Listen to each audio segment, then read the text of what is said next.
give you some idea of the Persian Empire, because this was many, many years ago, thousands of years ago, or over 1,000 years ago. The Persian Empire was the most powerful empire at the time. It was like, greater than the Roman Empire. So the Roman Empire and the Persian Empire would be at war with one another for over 1,000 years.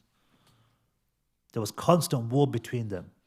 And the Persian Empire, they say, was even greater than the Roman Empire. We hear about the Roman Empire all the time because we're from this part of the world.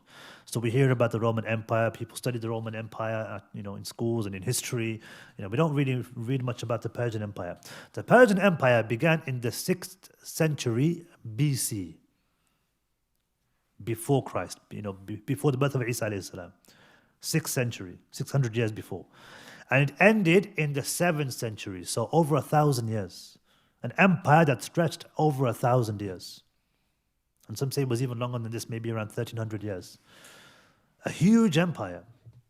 And it basically began from Greece in Europe all the way to Iran, Iraq and Iran, India, Persia, Persia will consist of India, Pakistan, those areas. It was all India in those days. All of this land, all of this area belonged to the Persian Empire. And then, of course, you had other parts of Europe and Damascus, etc., belonging to the Roman Empire. Sham, the Levant area belonging to the Roman Empire. So it was a huge empire. It was very powerful. And they were known to construct like the most amazing buildings. There was a place called Ctesiphon. And this is another battle which Khalid ibn Walid radiallahu anhu was going to be involved in. It was like one of the wonders of the world at the time. There were these huge pillars that were constructed. We don't even know how they were done. Huge pillars that were constructed, huge buildings that were constructed by the Persian Empire, by their kings. And of course, when the Muslims conquered it was like amazing for them to see. They were amazed by how huge these buildings were. And it was almost like the pyramids in Egypt, the way that they were constructed. It boggled the mind how they were able to do this. But the point is, the Persian Empire, I'm just trying to give you an idea of how huge and how powerful this empire was. They were always fighting with the Roman Empire. Even in the time of the Prophet ﷺ, the Persians ended up defeating decisively the Romans. And it's even mentioned in the Quran. Alif Lam Mim, Ghulibat al-Rum.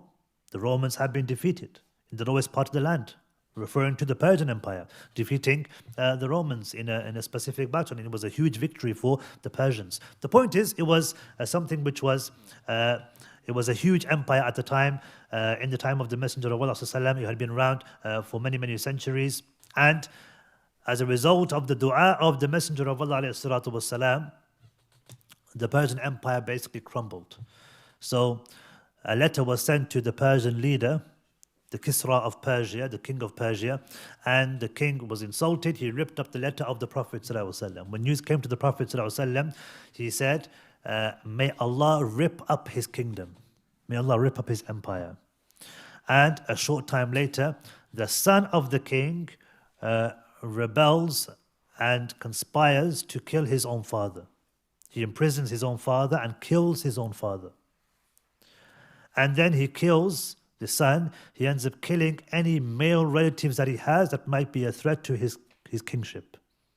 His own siblings and people are close to him. He ends up killing them all. Like about 10 people, they say.